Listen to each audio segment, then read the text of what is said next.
민족의 화해와 일치를 위한 기도의 날이고, 오늘 복음은 마태오 복음입니다. 짧은데 이 앞부분에 보면 예수님께서 제자들에게 말씀하십니다. 너희 가운데 두 사람이 이 땅에서 마음을 모아 무엇이든 청하면 하늘에 계신 내 아버지께서 이루어 주실 것이다, 이런 말씀을 하셨어요. 이런 이제 말씀은 사실 이제 오해의 소지가 있어요, 그죠? 특별히 이제 어떤 글귀, 이런 성경의 글귀를 그 말 뜻 그대로 곧이곧대로 믿는 사람들, 그걸 이제 원리주의자들이라고 그래요. 그런 원리주의자들은 이 말 뜻 그대로 믿기 때문에 그 예수 당시의 어떤 이 언어의 씀씀이, 뉘앙스, 사회 환경, 분위기, 이런 것들이 지금 21세기의 대한민국과는 전혀 다르다. 그런 것이죠. 그런데 이제 그런 원리주의자들은 그냥 그것만 곧이곧대로 믿는 거야. 그리고 그것이 옳다, 그것만이 옳다, 이렇게 믿으면 이제 분쟁의 소지가 있는 거죠. 그리고 이 말 자체를 한번 보세요. 둘이나 셋이 모여서 청하면 무엇이든 이루어진다. 그렇게 됩니까? 안 됩니다, 사실. 예를 들어서, 둘이나 셋이 모아서 그러면 무엇이든 다 들어주신다니까.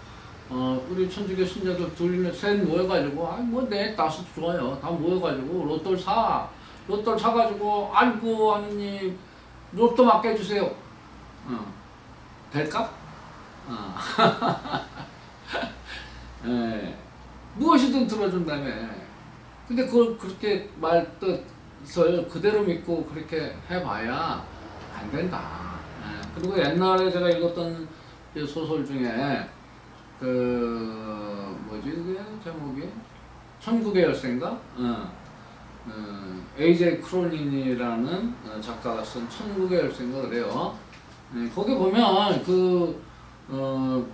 이 유럽의 이제 수녀들이, 또 신부가 중국에 선교를 갑니다. 그래서 중국의 어느 지역에서 이제 선교 생활을 하는 거죠. 그런데 그 와중에 유럽에서 전쟁이 났단 말이야. 자, 그런데 그 전쟁이 났으면 이제 A 국가, B 국가가 있을 거 아니에요? 이제 전쟁을 해.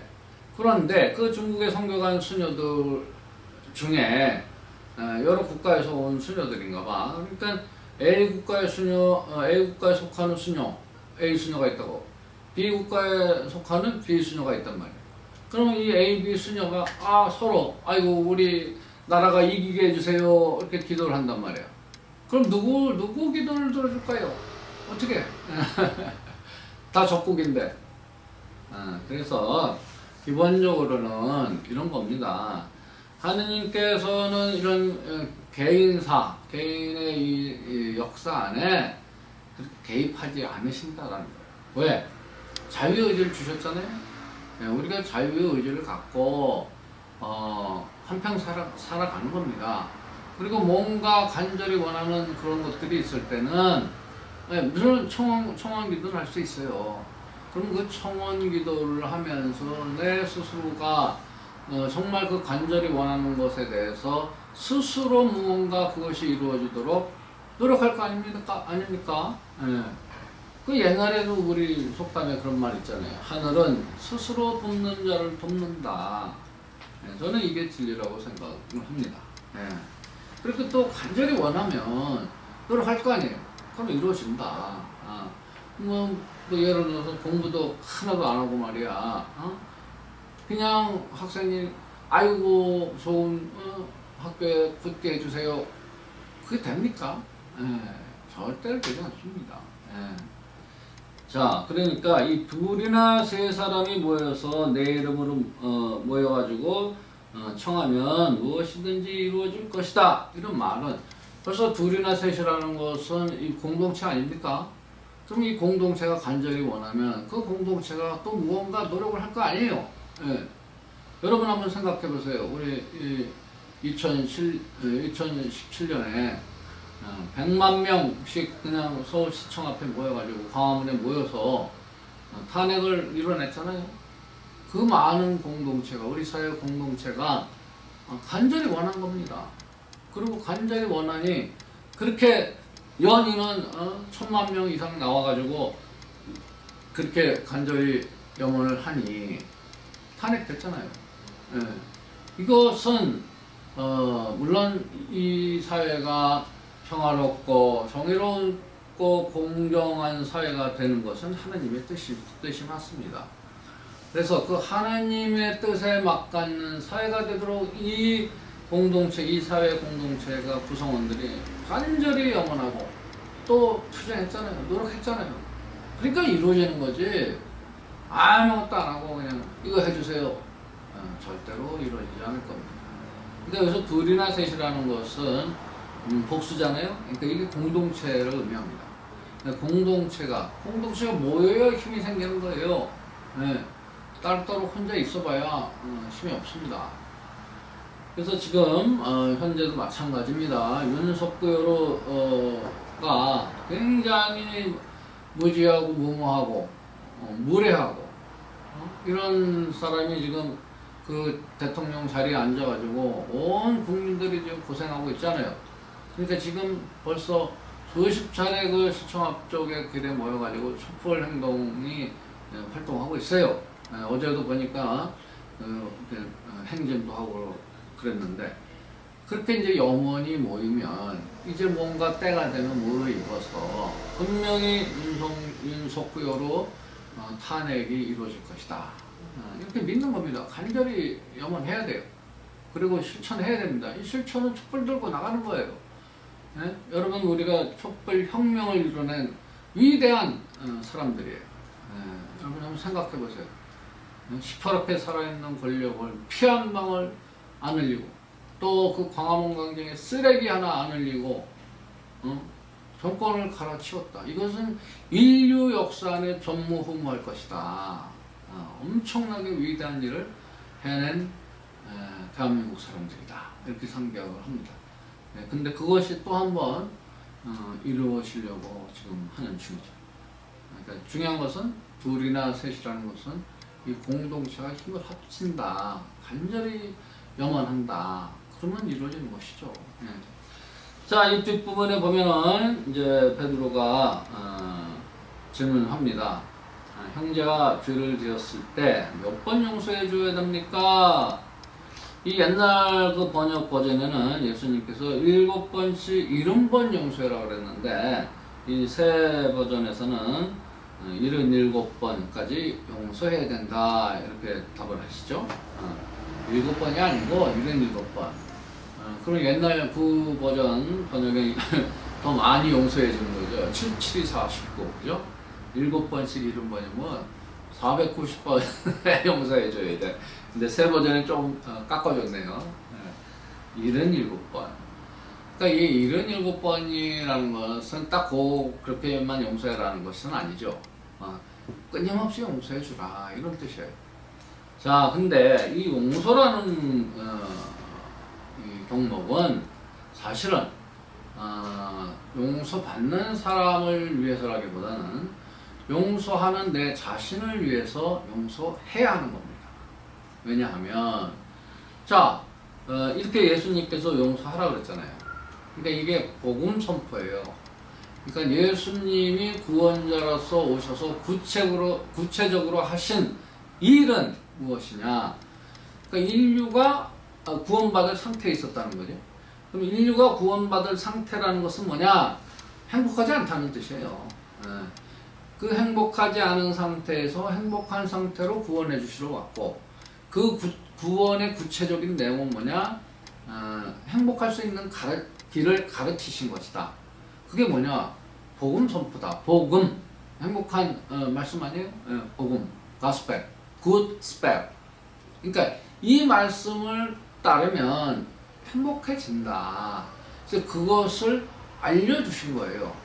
그걸 그냥 말로 알려주신 것이 아니라 구체적으로 몸소 실천적으로 알려주셨다. 예, 그리고 그 복음 내용이 뭐냐 그러면 구체적으로 누차게다 말씀드리죠. 용두삼위, 용서하라, 두려워하지 마라, 사랑하라, 미워하라, 불의를.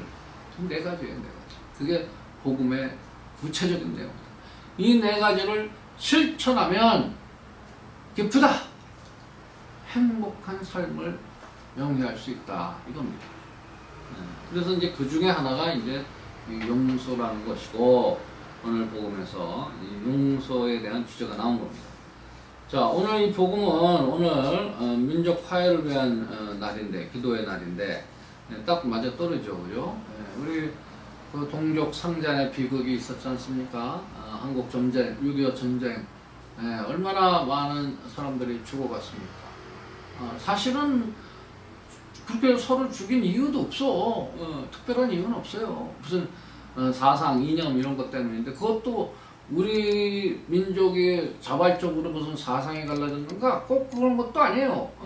어떤 외세에 의한, 그죠? 뭐 민주진영, 그 다음에 공산진영 이렇게 나눠가지고 서로를 그렇게 학살했지 않습니까? 이거 비극이에요. 이런 일은 또다시 일어나면 안 되는 겁니다. 정말 이 분단국가 이 체제 안에서 또 단순히 이렇게 좀 적대적으로 분단돼서 있는 그 상태는 여러모로 피해를 받죠. 어떻게 피해를 받느냐? 이 긴장이 있는 거야. 전쟁은 안 나더라도 종전이 안 됐고 평화협정을 맺지 않은 상태니까 항상 이 긴장 상태가 있잖아. 근데 이 긴장 상태를 조장하고 만드는 세력들이 있다. 그게 누구냐? 그게 이제 무기상들입니다. 구체적으로. 이 긴장 상태가 있어야 무기를 팔아먹을 거 아니에요. 그죠? 또 우리나라 대한민국 안에서도 무기를 생산해야 될 거 아니에요. 그러면 무기를 생산하는 회사도 긴장 상태가 있어야 무기를 생산할 거 아니에요. 평화로우면 뭐 우리가 흔히들 그 좋은 노래 말투들 있잖아요. 글귀들. 이 무기를 녹여서 호미와 괭이를 만들어서 평화로운 세상을 만들자. 이런 상태가 벌어지면 무기회사들 다 망할 거 아니에요. 그러니까 이 무기회사들의 힘은 어마어마하다 이거야. 그 몇 년 전에 그 트럼프 미국 대통령과 김정은 그 위원장인가요? 그 사람이 싱가포르에서 만났잖아. 그래서 이제 그 종전협정이나 무슨 평화협정 뭐 이런 게 되려고 했는데 바로 직전에 볼튼인가 이 코시엄난 사람이 있어요. 그 트럼프 같이 온 보좌가. 그 놈이 바로 그 미국의 무기 방산업체들 앞잡이라는 거지. 로비스트. 그 놈이 막판에 그 협정 맺는 걸 틀었다. 이런 설이 있습니다. 그게 뭐예요? 그러니까 미국의 무기 만드는 회사들 이익을 위해서 야 이거 평화롭게 되면 어떡하지?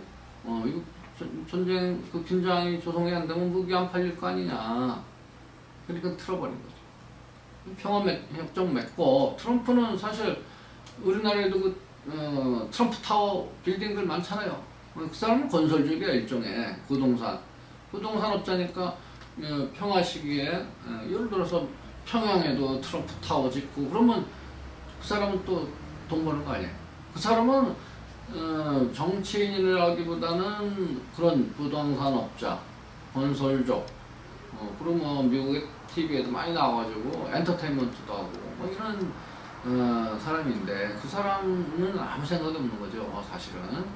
그러니까 미국의 국가 이익이나 혹은 그 방산업체들 이익보다는 자기 이익이 앞선 사람이 아니었을까. 근데 결과적으로는 우리에게 참 좋은 기회가 됐었는데 막판에 틀어진 겁니다. 참 안타까운 노릇이죠. 그래서 오늘 이 민족 화해를 위한 기도의 날에 한번 이런 것들을 좀 우리가 생각해보자. 그리고 이제 그런 동족 상잔의 비극 안에서 지금 이제 다 세월이 지났잖아요. 그럼 용서해야 됩니다. 서로. 우리 그 동족 상잔의 비극 한국 전쟁 안에서 가족들이 돌아가신 분들이 많을 거 아니에요. 북이나 남이나 똑같이. 그러면 그 가족들을 죽게 만든 적들은 미워하는 거죠. 용서할 수가 없어요, 사실은. 그죠? 내 가족을 죽인 저 적들을 어떻게 용서합니까? 그럼에도 불구하고 이런 7번 용서하라. 그래야만이 용서하는 내 자신이 마음이 평화롭고 그 평화로운 마음 안에서 우리가 행복한 삶을 영위할 수 있다라는 겁니다. 자, 오늘 민족의 화해와 일치를 위한 기도의 날에 우리 상황들 또 그 긴장을 조성하고 전쟁을 일삼는 그런 어둠의 세력들 세상 곳곳에 있습니다. 무기상들, 무기를 만드는 사람들 여러분 그냥 눈 뜨면 다 보이는 회사들이에요. 미국의 보잉 같은 회사들, 그죠? 여객기를 만드는 회사지만 여객기 만드는 거 이외에 전투기도 만들고 온갖 무기를 만듭니다. 또 뭡니까? 우리나라 같으면은 뭐 방위를 위해서 무기를 제작을 하지만 한화 같은 회사는 다 무기상들입니다. 무기 만들어서 파는 거예요. 사람을 죽이는 이 무기를 만드는 회사들, 물론 우리나라 방위를 위해서 만든다고 하지만 근원적으로는 사람 죽이는 툴을 만드는 거 아니에요? 어떻게 그런 기계나 포탄이나 탱크나 전투기나 이런 거 만들어서 돈을 법니까? 뭐 어쩔 수 없다. 뭐 이런 얘기를 할 수도 있지만 전 세계의 무기 공장은 없어져야 될, 그죠? 인류의 평화를 위해서는 궁극적으로는 없어져야 될 회사다라는 것이죠. 그런 회사들이 쟁기나 호미를 만드는 회사로 바뀔 수 있도록 우리가 이 신앙인들이 열심히 기도하고 셋 이상 모여서 기도하고 또 그런 걸 만들지 말라고 또 싸워야 됩니다. 투쟁해야 됩니다. 거저주지 않습니다. 우리의 신앙을 고백합시다.